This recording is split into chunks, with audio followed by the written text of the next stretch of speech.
মাশাআল্লাহ, দেখতে দেখতে ডাম্বু জায়গায় বাচ্চাগুলা বেশ বড় হয়ে যাচ্ছে।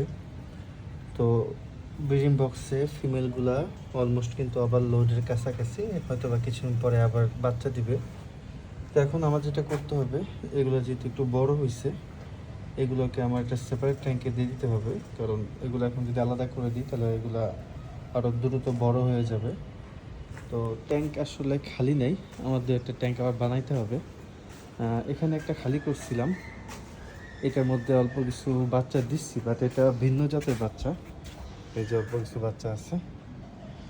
আর আমার আরটিপিকে অবশ্যই দ্রুতই দিতে হবে, ব্রিডিং বক্স দিতে হবে। তো ব্রিডিং বক্স চেষ্টা করব কীভাবে তৈরি করতে হয় সেটা নিয়ে একটা ভিডিও করার। আর যদি একান্তই না পাই তাহলে ব্রিডিং বক্সের পরিবর্তে কী ব্যবহার করা যায় সেটা নিয়ে একটা ভিডিও করার চেষ্টা করবো ইনশাআল্লাহ। তো যাই হোক, এখানে কিছু গাছ দিব। হ্যাঁ, গাছ দেওয়ার জন্য রেডি করতেছি। আর ওই জায়গায় তো মাছগুলো সব খাবার খাচ্ছে।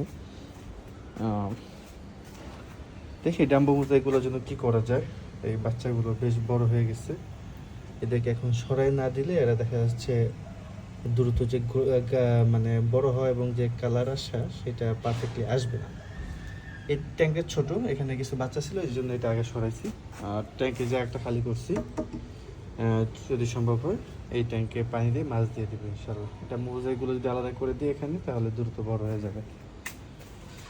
আর অন্য মাছ মোটামুটি সব ঠিক আছে। এই টক্সিটুকুই অনেক হয়েছে মাশাআল্লাহ, আরও হবে। ফিমেলগুলো আবার লোড হয়েছে, বড় ফিমেলগুলো এই দেখেন অনেক লোড হয়েছে। আবার ফিমেলগুলো আশা করি শীঘ্রই আবার বাচ্চা দিয়ে দেবে ইনশাল্লাহ। তো সবাই দোয়া করবেন, এবং যদি আপনাদের কোনো ইনফরমেটিভ ভিডিও প্রয়োজন অবশ্যই আমাকে জানাবেন। আজকে বলে বিদায় নিচ্ছি। আল্লাহ হাফেজ, আসসালামু আলাইকুম।